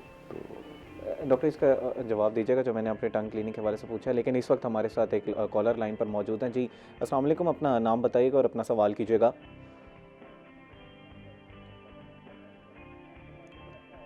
जी अस्सलाम वालेकुम। तमाम दानियाल बात करो, क्या हाल है मुल्तान से, क्या हाल है, ठीक है? अल्हम्दुलिल्लाह जी, अल्हम्दुलिल्लाह दानियाल साहब। डॉक्टर साहब से बात करनी थी। जी जी जी, आप सवाल करें, सुन रहे हैं डॉक्टर साहब आपको। अच्छा, ये पूछना था कि ये दांतों में इन्फेक्शन क्यों होता है, किस वजह से हो जाता है दांतों में ना? छोटी बच्ची के ना इन्फेक्शन है मेरे, वो जी के दांतों में जी, इन्फेक्शन छोटी बच्ची के दांतों में वो कह रहे हैं इन्फेक्शन है, और उसकी वजह क्या होती है, किस वजह से हो जाते हैं? छोटे बच्चों में बेसिकली एक तो ओरल हाइजीन वैसे ही हम जी कोई गौर नहीं कर रहे होते इसके ऊपर। सेकेंडली, बच्चे छोटे जब होते हैं हम उन्हें फीडर देना चाहिए, दूध पिलाने के लिए फीडर का इस्तेमाल करते हैं। अब वो जो बॉटल फीड हम यूज़ कर रहे हैं वो बच्चे सारी रात मुंह में लेके सो जाते हैं। हम उनको दांतों को बिल्कुल साफ़ नहीं करते, कहते हैं कि छोटे बच्चे हैं इनको ब्रश नहीं कराया जा सकता, तो डेफिनेटली उसकी वजह से वो हमारे दांत बहुत जल्दी डैमेज होते हैं। बच्चों में कैल्शियम विटामिन डी डेफिशिएंसी बड़ी जल्दी डेवलप हो जाती है, तो इसको भी देखना चाहिए। बच्चों के दांतों को साफ़ करने के लिए यह है कि ब्रश नहीं कर सकते आप, अब थोड़ी सी कॉटन लें, उसको थोड़ा सा वेट कर लें और उसके दांतों के ऊपर स्मूथली फेर दें, उसके दांत साफ़ हो जाएंगे। ओके। ये चीज़। अच्छा, जैसे थोड़े से बच्चे थोड़े से बड़े हो रहे हैं, अब उन्होंने ब्रशिंग करनी है, तो उस वक्त क्या उनके लिए कोई ख़ास टूथपेस्ट हैं जो हम लोग बड़े आपस में इस्तेमाल कर रहे हैं, वही टूथपेस्ट जो है वो काफ़ी? बच्चों के लिए बड़ी प्लेन सी टूथपेस्ट होती हैं जिनके अंदर सिर्फ कैल्शियम और बहुत ही माइल्ड माइनर होती हैं। में फ्लोराइड का एडिशन होता है, वो यूज़ कराया जाए। और बच्चों के लिए बहुत ही soft brush, baby brushes available हैं और बेबी टूथपेस्ट अवेलेबल हैं मार्केट में बड़ी, तो वो यूज़ की जा सकती हैं ओरल हाइजीन को बेहतर करने के लिए। अच्छा, इसमें एक और चीज़, हम जब ओरल हाइजीन की बात करें तो कुछ लोग जो है वो ब्रश करने के बाद माउथ वॉश का इस्तेमाल करते हैं, या खाना खाने के बाद ब्रश नहीं करते तो माउथ वॉश का इस्तेमाल कर लेते हैं। वो माउथ वॉश का इस्तेमाल ठीक है? देखिए, माउथ वॉश हमारे एंटीबैक्टीरियल्स होते हैं, ओके। तो जब हमारे मुंह में कोई बैक्टीरियल इन्फेक्शन है नहीं है तो हम माउथ वॉश क्यों यूज़ कर रहे हैं? सेकेंडली, हमने ब्रश कर लिया, दांत साफ़ हो गए, फ्लॉसिंग कर ली, प्रोक्सिमल से हमारा दांतों के दरमियानी जो सर्फेसेस हैं वो हमारी क्लियर हो गई, तो हमें माउथ वॉश की क्यों ज़रूरत है? तो नॉर्मली मेरा तो नहीं है ख्याल कि हमें रूटीन वाइज माउथ वॉश का इस्तेमाल करना चाहिए as a mouth freshener, until unless कोई बैक्टीरियल आपको कोई इन्फेक्शन नहीं हो रहा, तो नहीं वो हो भी रहा। फिर डॉक्टर अगर एडवाइस करेंगे तो जी, फिर जी, आपने जो है बिल्कुल वो ऐसे करना ही, है। बिल्कुल। मज़ीद भी सवाल से गुफ्तगू करते हैं, लेकिन इस वक्त हमारे साथ एक और कॉलर लाइन पर मौजूद हैं। जी अस्सलाम वालेकुम, अपना नाम बताइएगा और सवाल कीजिएगा।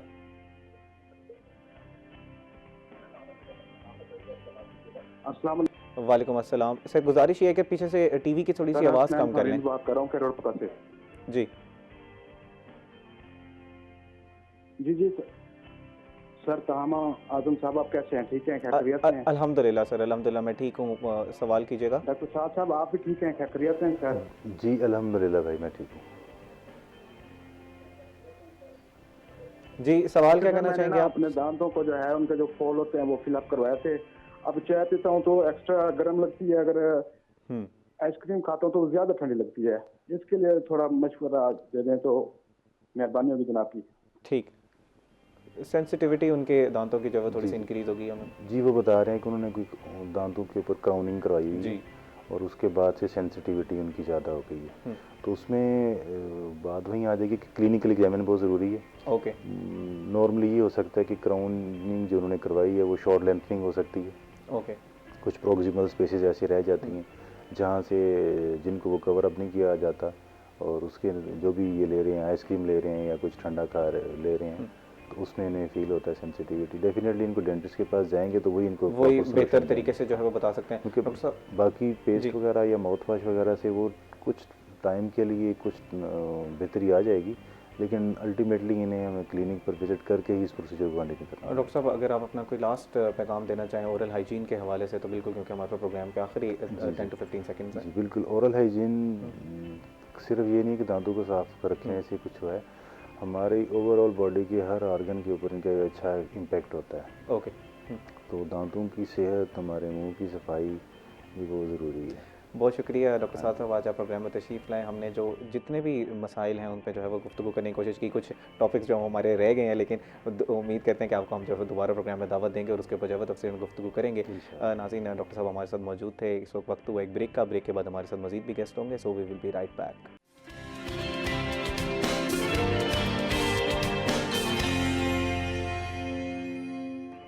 वेलकम बैक नाज़रीन। ब्रेक से पहले हमारे साथ डॉक्टर साद जो है वो मौजूद थे। हम जो है वो ओरल हाइजीन के ऊपर गुफ्तगू कर रहे थे कि किस तरह जो है वो हम अपनी जो है वो दांतों की सेहत का ख्याल जो है वो रख सकते हैं। ब्रशिंग टेक्निक क्या होती हैं। उम्मीद करते हैं कि आपको प्रोग्राम का वो हिस्सा जो है वो पसंद आया होगा। प्रोग्राम के इस हिस्से में हमारे साथ मौजूद हैं डॉक्टर शम्सुन निसा, जो कि एक डर्माटोलॉजिस्ट हैं। आजकल लोग जो हैं वो अपनी स्किन का जो है वो काफ़ी ख्याल रखते हैं। उसमें ग्लास स्किन को अचीव करने की तरफ हम जो है वो लग गए हैं। कोरियन ग्लास स्किन की हम जो है वो उसको अचीव करना चाह रहे हैं। इसी के साथ साथ कुछ गलत प्रैक्टिसेस भी हम करते हैं।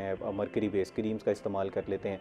तो आज ज़रा तफसीलन जो है वो स्किन के बारे में समझने की कोशिश करेंगे कि स्किन टाइप्स क्या होती हैं और क्या हमारी जो है वो आइडियल स्किन के रूटीन होनी चाहिए। और इसी के साथ साथ जो हमारे आम मसाइल हैं, एक्नी का मसला है, कोमोडॉन्स का मसला है, हेयर फॉल बहुत ज़्यादा हो जाता है, सर्दियों में डैंड्रफ का बहुत ज़्यादा मसला हो जाता है, तो इन सारी चीज़ों से किस तरह जो है वो हम निपट सकते हैं। अस्सलाम वालेकुम ma'am, welcome to the show. Thank you so much. कैसी हैं मैम, आप ठीक हैं? अल्लाह का शुक्र।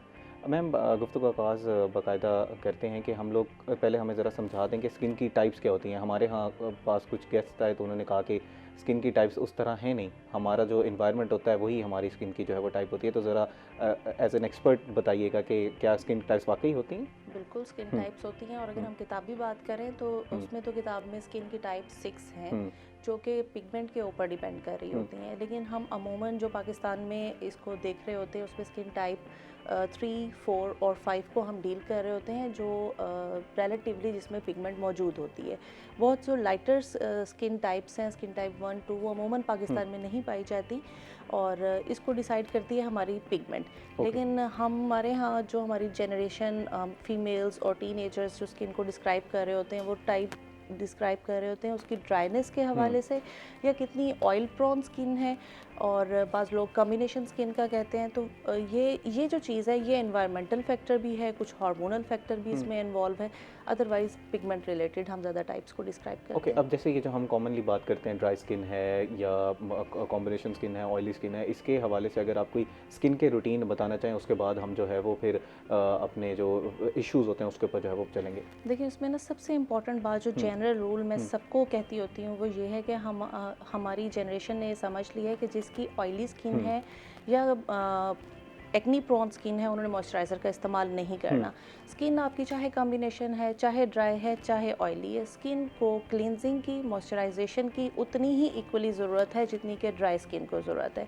तो इसलिए बिल्कुल माइल्ड क्लींजर्स जो कि हार्श ना हो, हार्श में भी लोग सैलिसिलिक एसिड क्लींजर्स बेजा इस्तेमाल कर रहे होते हैं। तो अपने डर्माटोलॉजिस्ट की रिकमेंडेशन के ज़रिए अपनी स्किन टाइप के अकॉर्डिंग, अपने स्किन की ड्राइनेस और उसके सीबम प्रोड्यूसिंग एक्टिविटी के अकॉर्डिंग क्लींजर्स को रिकमेंड करवाएं और मॉइस्चराइज़र का इस्तेमाल लाजमी करें। ठीक है मैम, जैसे आपने एक जनरल बता दिया, इसमें आप सैलिसिलिक एसिड की आपने बात की। अब मैं अपना ज़ाती बता देता हूँ कि मेरी क्योंकि बहुत ज़्यादा ऑयल प्रोड्यूस होता है तो मैं नहीं इस्तेमाल करता मॉइस्चराइज़र। बहुत ही कोई लाइट अगर कोई मुझे मिल जाए तो मैं मॉइस्चराइज़र इस्तेमाल करता हूँ। अब क्या होता है कि उसकी वजह से बहुत ज़्यादा स्किन हैवी हो जाती है, और ये मेरा मसला नहीं, मेरी क्योंकि पूरी फैमिली की स्किन ऑयली है तो उसके अंदर सब में ही होता है। My sisters use moisturiser but I don't. तो इसमें ज़रा बताइए कि वो जो हैवी स्किन हो जाती है उसका फिर किस तरह निपट सकते हैं? क्योंकि सैलिसिलिक एसिड जैसे कि वो नाम से ही पता लग रहा है जी। एक एसिड है, तो वो एसिड ज़ाहिर है आपकी स्किन के बैरियर को भी डिस्टर्ब कर रहा है। ओके। हमारी स्किन ने हमारा जो मॉइस्चर है उसको मेंटेन करने के लिए इसमें लेयर्स हैं जो नीचे ओके। से ऊपर वाटर को रिटेन कर रही हैं। जब हम वो बहुत एक्सेसिवली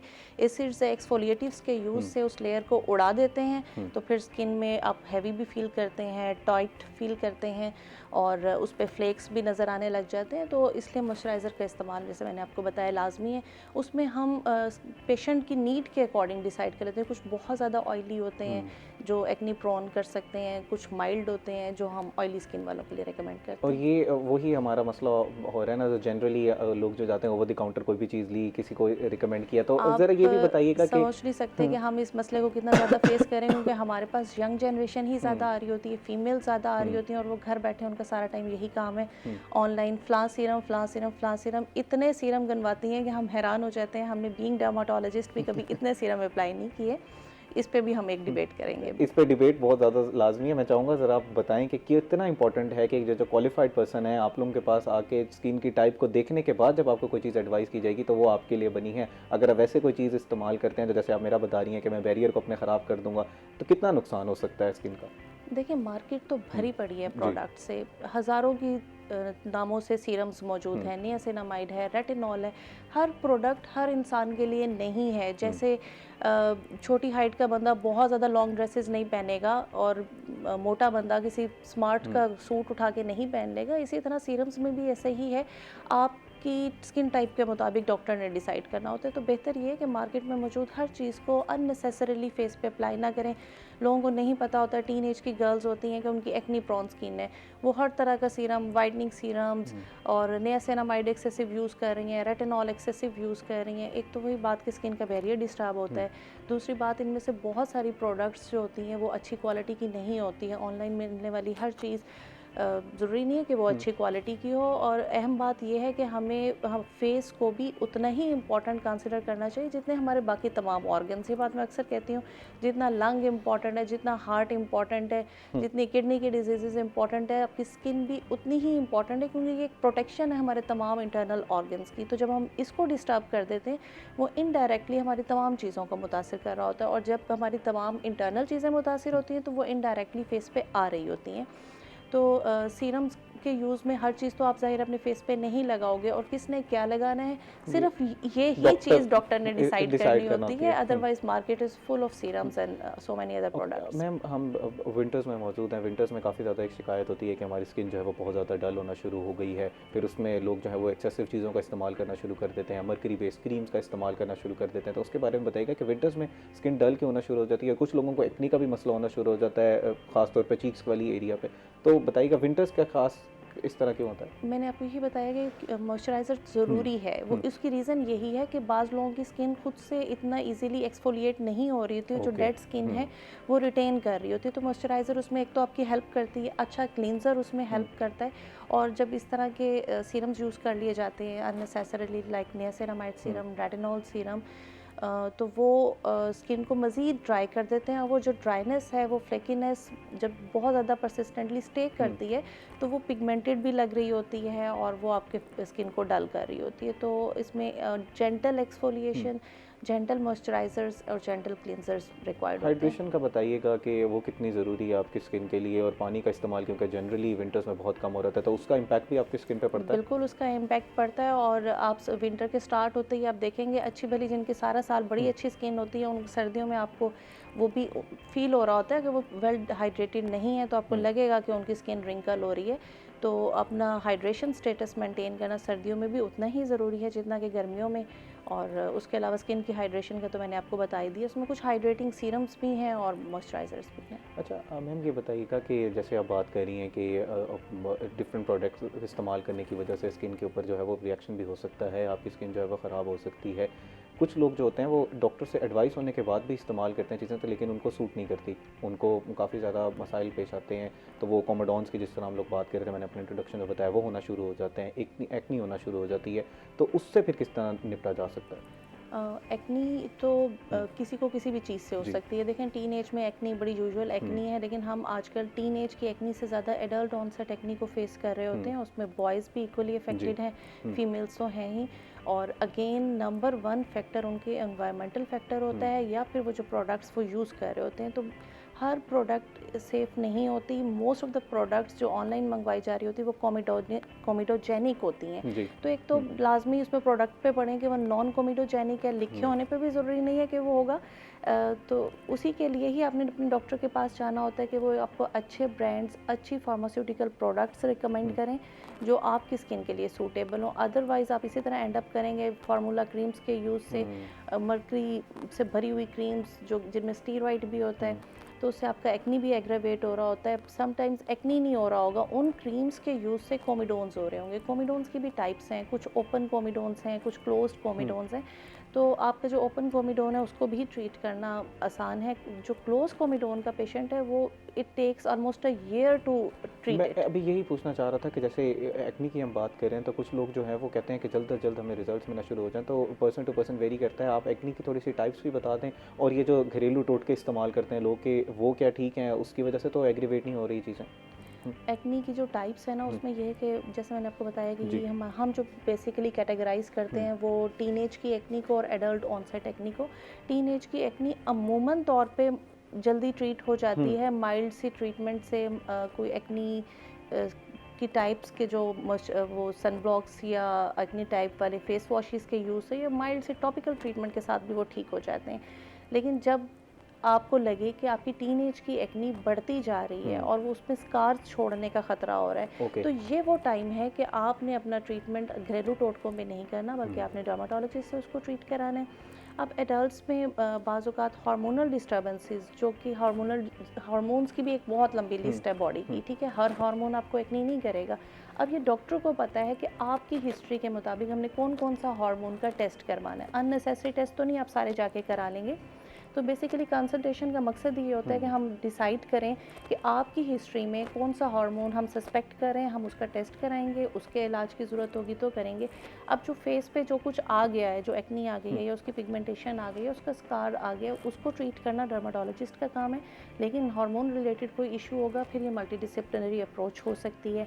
हम एंडोक्राइनोलॉजिस्ट को इन्वॉल्व कर सकते हैं या गायनाकोलॉजिस्ट को इन्वॉल्व कर सकते हैं। ओके। अच्छा, जैसे आप बात कर रही हैं कि एक एक्सपर्ट ही आपको बता सकता है कि फेस पे आपने क्या चीज़ इस्तेमाल करनी है, क्या चीज़ नहीं इस्तेमाल करनी। तो अगर हम एक नॉर्मल पर्सन है, उसके लिए आइडियल क्या चीज़ जो है वो इस्तेमाल करें, जिसको कोई एक्ने का मसला नहीं है या कोई और मसला नहीं है? जैसे आपने माइल्ड कुछ बात की, तो टेक्निक किस तरह की होनी चाहिए? फेस वॉश टेक्निक का बता दें, फेस वॉशेस का बता दें, और कुछ ख़ास इंग्रेडिएंट्स का बता दें कि इससे ज़रा बच के, और वो जो है वो मैं आइडियल जो है वो डे का स्टार्ट किस तरह करना चाहिए? देखिए, डे के आगाज़ में ही जैसे कि जेंटल क्लींजर आपने यूज़ करना है, तो अमूमन उसमें आपको देखना चाहिए कि वो जेंटल होने चाहिए। बहुत ज़्यादा अगर अननेसेसरीली सैलिसिलिक एसिड का यूज़ भी ठीक नहीं है।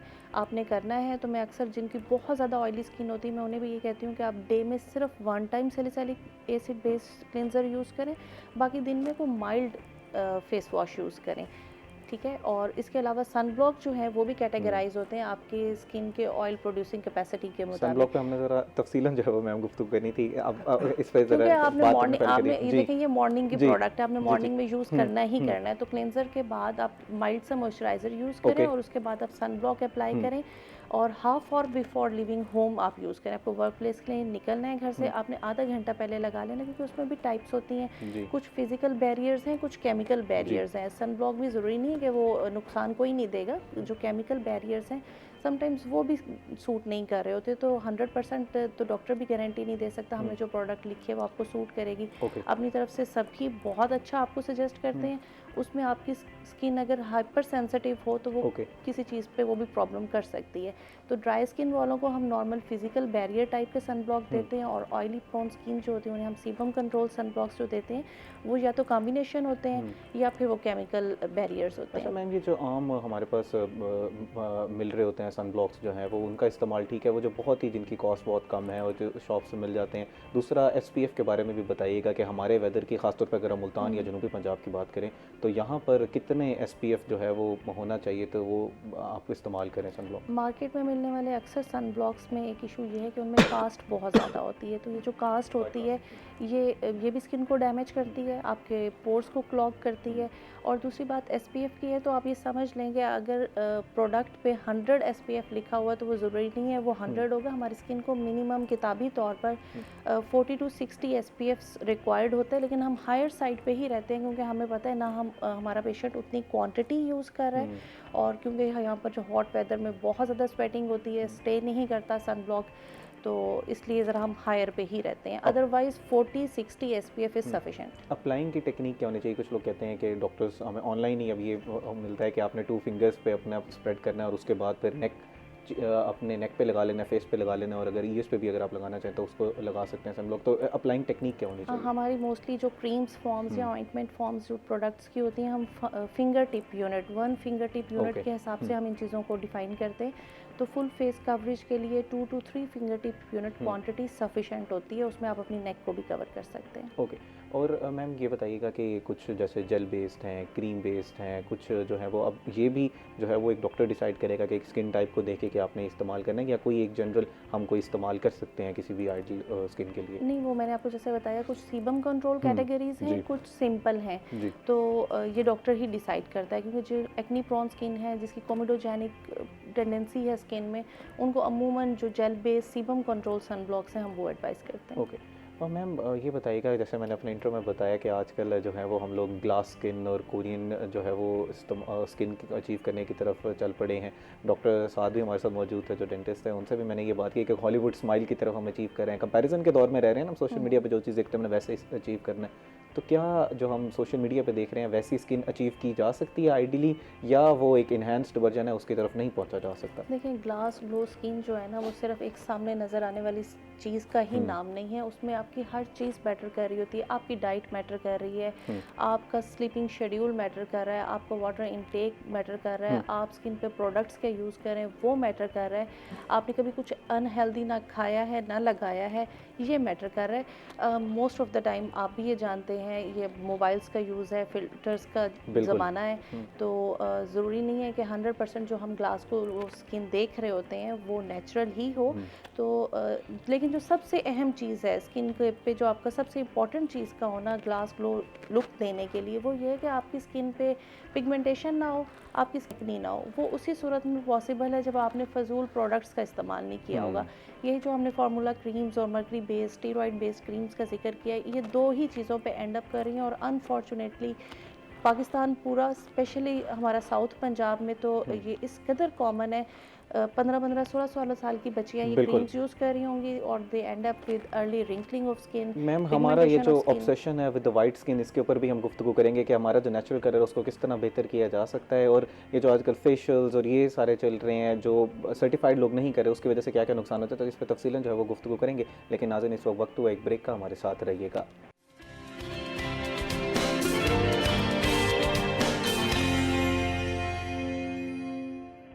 वेलकम बैक नाज़रीन। ब्रेक से पहले हम बात कर रहे थे स्किन को किस तरह जो है वो बेहतर किया जा सकता है। मैम ने ख़ास तौर पर इसके ऊपर जो है वो रोशनी डाली, ज़ोर दिया कि ख़ुद कोई टोटके ना करें, ख़ुद जाके कोई क्रीम्स इस्तेमाल ना करें जिसकी वजह से आपको स्किन को जो है नुकसान करे। क्वालिफाइड पर्सन के ऊपर जो है वो आपने रिलाई करना है, क्वालिफाइड पर्सन का ओपिनियन जो है वो उसके ऊपर जो है वो मिनोवन अमल करना है ताकि आप स्किन को जो है वो बेहतर कर सकें।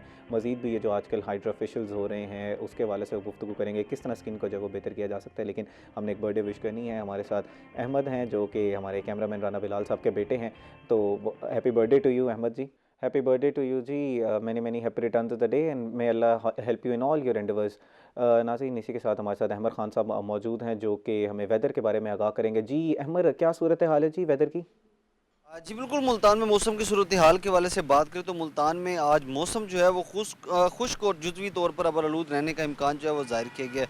इसी के साथ साथ बात करें फ़िज़ाई आलूदगी के हवाले से, तो फ़िज़ा में आज भी आलूदगी जो है वो बरकरार है। मुल्तान शहर जो है वो उसकी फ़िज़ा जो है वो आज भी आलूदगी की लपेट में है। एयर क्वालिटी इंडेक्स के हवाले से बात करें तो एयर क्वालिटी इंडेक्स 170 पॉइंट जो हैं वो रिकॉर्ड किए गए हैं, जो कि शहरियों के लिए सेहत मज़र जो करार दिया गया। और उसके साथ साथ महकमा मौसमियात का कहना है कि आइंदा 24 घंटों के दौरान मुल्तान शहर का मौसम जो है वो भी खुश्क रहने का इम्कान जो है वो ज़ाहिर किया गया। और साथ साथ ये भी कहा गया है कि सर्दी जो है वो मज़ीद बढ़ने का इम्कान जो हैं वो भी ज़ाहिर किए गए हैं। और साथ साथ बात करें कम से कम दर्जा हरारत के हवाले से और ज़्यादा से ज़्यादा दर्जा हरारत के हवाले से, तो आज कम से कम दर्जा हरारत 8 सेंटीग्रेड जो है वो रिकॉर्ड किया गया और ज़्यादा से ज़्यादा दर्जा हरारत जो है 23 तक जाने का इम्कान जो है वो ज़ाहिर किया गया है। अवामी नमी का तनासुब जो है वो भी 75% जो है वो देखा गया। और साथ साथ जो है महकमा मौसमियात का ये कहना है कि जो दिन के औकात में जो है वो जैसे ही धूप निकलती है तो मौसम जो है वो काफ़ी हद तक बेहतर हो जाता है, खुशगवार हो जाता है। लेकिन सुबह के औकात में और शाम के औकात में और रात के औकात में जो है वो सर्दी ज़्यादा जो है वो महसूस की जाती है, सर्दी बढ़ भी जाती है क्योंकि दर्जा हरारत जो है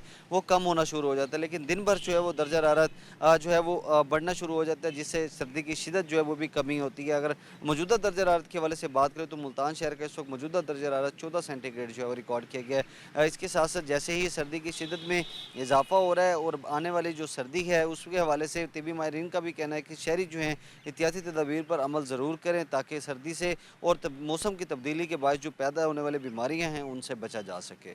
जी बहुत शुक्रिया अमर, आपने तफसीलन लगा के कि इस वक्त क्या सूरत हाल है वेदर की।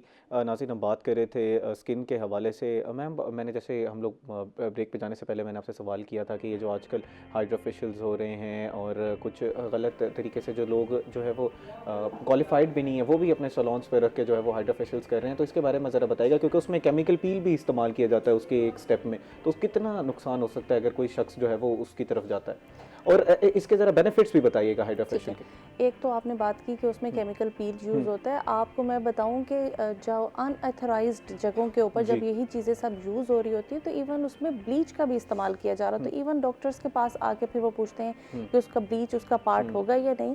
ये हमारे ऊपर है, हमने किसी भी इक्विपमेंट को किस पर्पस के लिए यूज़ करना है। बेसिकली हम डॉक्टर्स, हम डर्माटोलॉजिस्ट इस इक्विपमेंट को यूज़ कर रहे होते हैं केमिकल पील की उसकी क्वालिटी के ज़रिए पिगमेंट को लाइट करने के लिए, जो कि एक ब्राइटनिंग इफेक्ट देता है, क्लिनजिंग भी करता है, ब्राइटनिंग इफेक्ट देता है।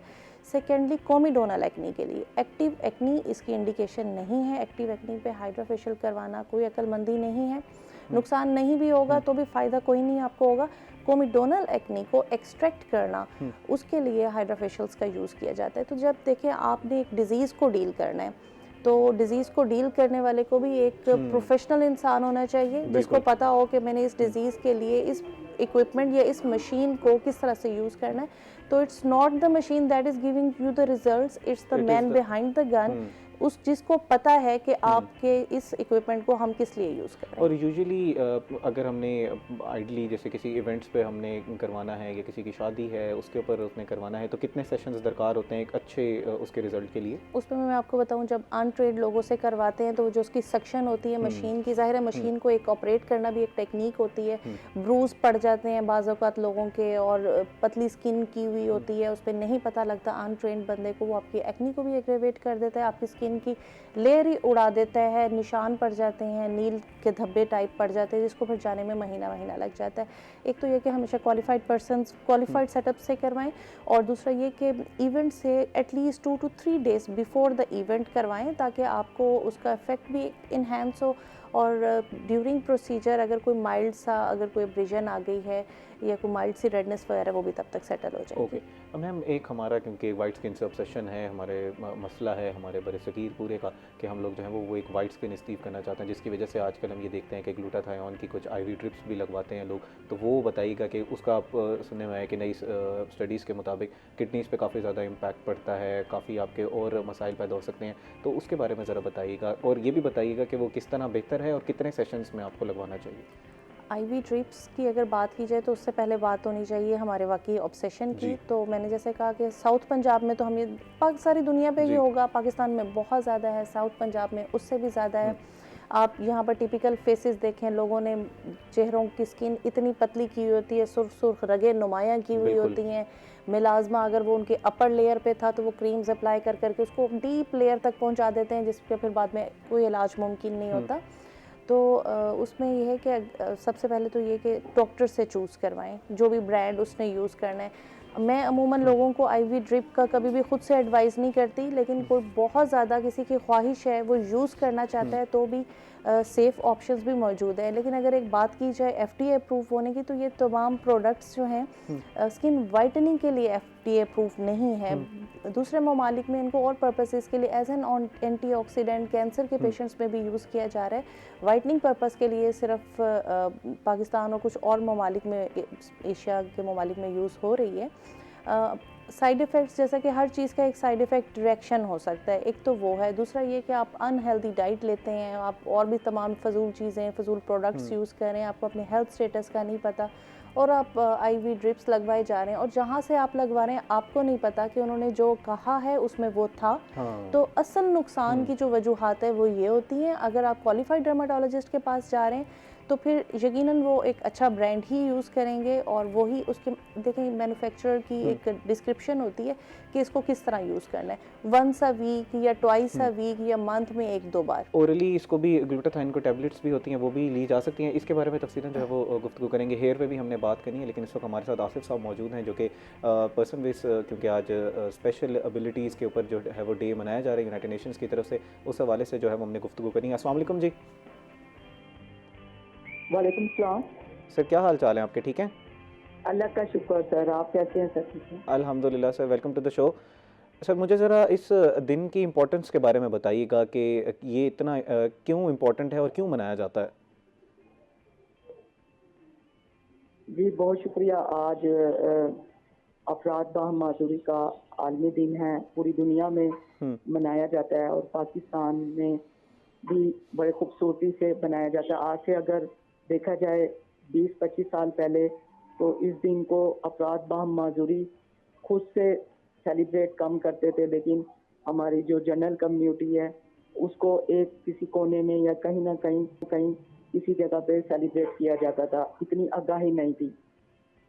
तो इससे ये हुआ है कि जो अफराद बाहम माजूरी की तंजीमों ने जन्म लिया है, जो डिसेबल पीपल्स ऑर्गेनाइजेशन है, फिर अपने अपने शहरों में, पाकिस्तान भर में, मुल्तान में, हम लोगों ने 2002 में अपनी ऑर्गेनाइजेशन डेवलप की और हम लोग काम करने निकले।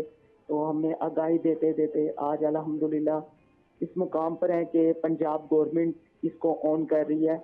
और पंजाब गवर्नमेंट ने एक कौंसल बना दिया है, असेंबली ने बिल पास कर दिया है, और बहुत सारी जो पर्सन विद डिसेबल्स की एम्प्लॉयमेंट के पॉइंट ऑफ व्यू से, हेल्थ के पॉइंट ऑफ व्यू से, और असिस्टिव डिवाइस के पॉइंट ऑफ व्यू से, जो उनके टूल्स होते हैं, hearing impaired, visually impaired, physical impaired, उनकी wheel chair, electric wheel chair, scooty, और उनके डिसेबिलिटी सर्टिफिकेट को ऑनलाइन कर देना, उनके डिसेबिलिटी सर्टिफिकेट को जल्दी उसका अजरा करना वन विंडो ऑपरेशन के साथ।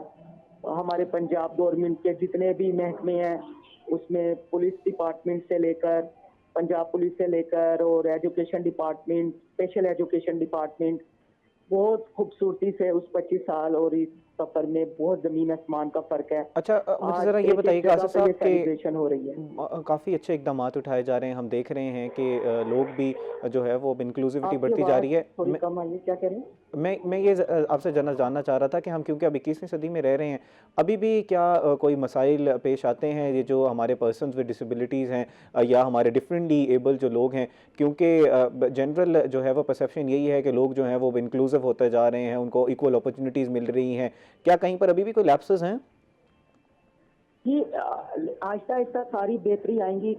प्रॉब्लम तो होती है, जैसे हमारे जो देही इलाके में आपको पता है, हमारे जलालपुर में, अलीपुर में, शुजाबाद और इस देही इलाकों में सैलाब आया बहुत ज्यादा, जलालपुर पूरा तबाह, उसमें बहुत सारे अफराद बाहम माजूरी देही इलाके के जो सामने आए हैं। उस खित्ते को कभी तवज्जो ही नहीं दी जाती थी कि इधर के अफराद बाहम माजूरी को व्हील चेयर भी चाहिए, इधर के अफराद बाहम माजूरी का डिसेबिलिटी सर्टिफिकेट भी बनेंगे। ऐसे अगर पूरे पाकिस्तान की बात देखें, जहाँ जहाँ डिजास्टर आता है वो परेशानी तो लाता है, लेकिन हम देखते हैं as a disable peoples organisation कि अफराद बाहम माजूरी के चेहरे सामने आते हैं, उनके मसाइल सामने आते हैं, फिर उनको अपॉर्चुनिटीज़ मिलती हैं, वहीं से ही उनको अपॉर्चुनिटीज़ का मतलब उनको व्हीलचेयर अच्छी मिल जाती हैं, उनके डिसेबिलिटी सर्टिफिकेट, उनके जो हुनर होते हैं, उनके अंदर टैलेंट होता है वो सामने आता है। तो इससे बड़ा भैया ना एडवांटेज भी हो जाता है। डिसएडवांटेज ये होता है कि वो घर तबाह हो जाते हैं, बहुत ज़्यादा प्रॉब्लम्स में होते हैं। तो ये इस तरह से है। और प्रॉब्लम्स एजुकेशन के पॉइंट ऑफ व्यू से देखें तो एम्प्लॉयमेंट बहुत ज़्यादा हमारी पर्सन विद डिसेबल्स की इस तरह नहीं है गवर्नमेंट में। प्राइवेट सेक्टर मजबूत होना पड़ेगा, चैम्बर ऑफ कॉमर्स और जितनी भी इंडस्ट्रीज है उनको मजबूत होना पड़ेगा। अफराद बाहम माजूरी को जो पढ़े लिखे हैं उनको या स्किल्स वाले हैं, हमें स्किल्स डेवलपमेंट को बेहतर करना पड़ेगा। नैपटेक हो गया या पीएसडीएफ हो गया, ये जो मजीद जो इकदामात उठाए जा रहे हैं वो इकदामात अभी तक जो उठाए गए हैं वो बेहतरीन है। जैसे आप बता रहे हैं कि अभी भी कुछ जगह पर लैप्सेस हैं, उसको जो है वो करने की ज़रूरत है, दूर करने की ज़रूरत है। और ये जो इंक्लूसिविटी पैदा करने की ज़रूरत है ताकि हमारे जो डिफरेंटली एबल लोग हैं वो भी मुल्क कौम की तरक्की में उसी तरह अपना हिस्सा डाल सकें जिस तरह आम बाकी हमारे जो शहरी डाल रहे हैं। बहुत शुक्रिया आसिफ साहब, आज आप हमारे प्रोग्राम में तशरीफ़ रहे। नाज़रीन के साथ वक्त हुआ एक ब्रेक का। ब्रेक के बाद हम जो स्किन के हवाले से गुफ्तगू कर रहे थे वहीं से गुफ्तगू को जो है वो शुरू करेंगे।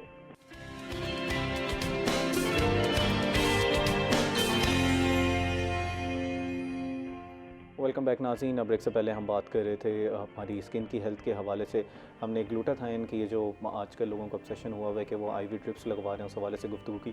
मैम आपने जैसे बताया कि वो ड्रिप्स आप यूजुअली जो है वो प्रिस्क्राइब नहीं करती हैं, लेकिन पर्सन टू पर्सन वेरी करता है कि अगर किसी को ज़रूरत होती है तो वो कुछ लोग टैबलेट्स भी इस्तेमाल करते हैं और वो ओवर द काउंटर जाके हर्बल टैबलेट्स ले ली या किसी से भी जाके वो टैबलेट ले ली, उसका इस्तेमाल करना शुरू करते हैं। वो टैबलेट्स इस्तेमाल की जा सकती हैं? देखिए, मैं बिल्कुल रिकमेंड नहीं करूँगी हरगिज़ इस तरह की ऑनलाइन मिलने वाली ओरल टैबलेट्स भी इवन यूज़ ना करें, क्योंकि आपकी हेल्थ से रिलेटेड जो टेस्ट रिक्वायर्ड हैं उस किसी भी प्रोडक्ट को यूज़ करने के लिए वो आप अपने पहले डर्माटोलॉजिस्ट के पास जाएं, आपकी हिस्ट्री लेंगे, आपके टेस्ट करवाएंगे और अगर ज़रूरत महसूस करेंगे तो वो आपको जो अच्छा कोई ब्रांड प्रिस्क्राइब करें उसको आप यूज़ कर सकते हैं। Otherwise a big no to oral glutathione, specially वो जो कि ऑनलाइन मिल रहे हैं या कोई हर्बल के नाम से बिक रहे हैं। अच्छा मैम, हमने हेयर के हवाले से गुफ्तगू हमारे आज जो है वो थोड़ी सी मिस हो गई है।